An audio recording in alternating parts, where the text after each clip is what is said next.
皆さんこんにちは。今日はノブヒルのてっぺんのフェアモントホテルに来ています。それでは早速ご案内いたします。はい、皆さん思い出のサンフランシスコという曲ご存知でしょうか。 I left my heart in San Francisco という英語のタイトルなんですけれども、それをこのホテルで初めて歌ったのがこのトニー・ベネットさんなので、この銅像が建てられています。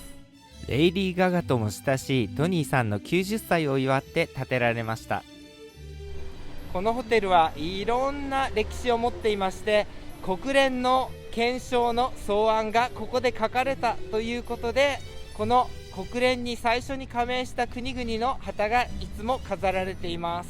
例外的にサンフランシスコジャイアンツがワールドシリーズアメリカ一を決める試合に出るときだけ、この旗が全部ジャイアンツの旗に変わります。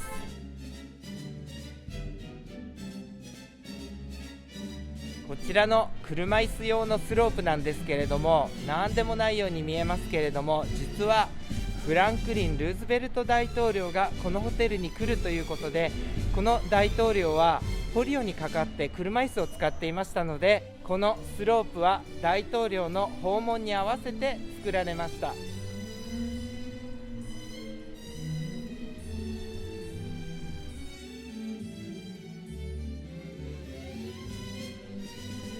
それではいよいよ中に入ります。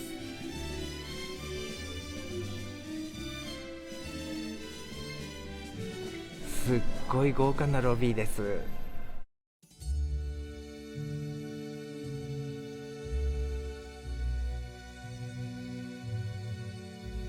大理石と金箔をふんだんに使った贅沢なロビーです。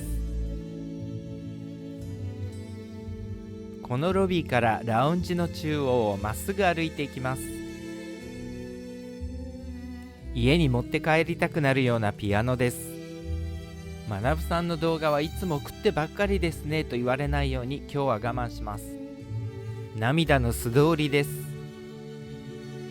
ここが思い出のサンフランシスコが一番最初に歌われた宴会場、ベネチアンルームになります。中はこんな感じになってます。ベネチアンルームの近くにはトニー・ベネットさんに捧げたスペースがあります。その中央にはレコードのケースでしょうか。ここに作曲ジョージ・コーリー、作詞ダグラス・クロスと書いてありますが、この2人は実は同性愛者のカップルだったんです。サンフランシスコでみんなに親切にしてもらったその素晴らしい思い出をニューヨークへ帰った後歌にしました。こちらがシルクという昔のバーがあったところです。ちょっと中を見てみたいと思います。皆さんシルク・ドゥ・ソレイユでご存知のように、シルクとはフランス語のサーカスの意味です。サーカスがテーマです。バーのカウンターの下のところに溝がありますが、これは昔お客さんたちがタバコや葉巻を捨てていたところになります。京都の風神雷神図屏風のサーカス版といった感じでしょうか。ホテルのレストランで使うハーブはここで育てられています。ハーブだけでなくミツバチも飼っていて、ホテルでホットケーキを頼むとここで採れた蜂蜜を出してくれます。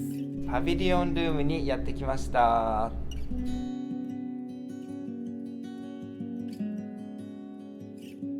でこちらに出ると屋上の庭園があります。こんな感じです。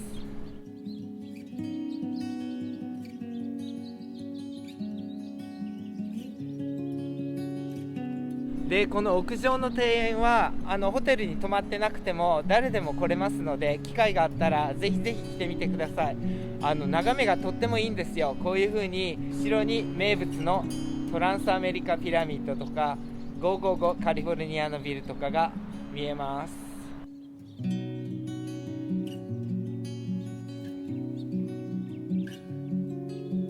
こちらがフィッシャーマンズワーフの方向になります。それから金融街、そして右側にはユニオンスクエアの方角になります。この元々の建物の本館の一番上がペントハウスという豪華な部屋になっています。屋上の部分全部、一人の人が借りられるっていうことですね。ペントハウスの宿泊料1泊200万円相当です。お抱えシェフの人たちが使えるレストラン並みのキッチンもあります。それでは本館に向かって右側から入っていきたいと思います。このホテルが出てくる映画やテレビ番組のポスター、さらに両側には今まで宿泊した芸能人や大統領などの写真も飾ってあります。さてロビーに戻ってきました。ここのロビーにはこんな風な丸い柱が全部で11本あるんですけれども、そのうち1本だけが本物で、あとの10本は全部偽物で、表面を大理石に似せて塗ってあるということなんですけれども、未だにどれが本物の1本かわからないんです。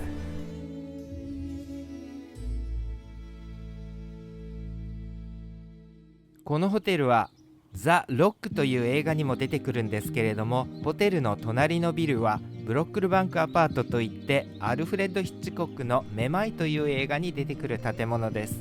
ついでに観光してみてください。はい、皆さん、フェアモントホテルのウォーキングツアーいかがでしたでしょうか。今回も最後までご覧いただきありがとうございます。チャンネル登録の方もよろしくお願いいたします。それではまた来週、さよなら。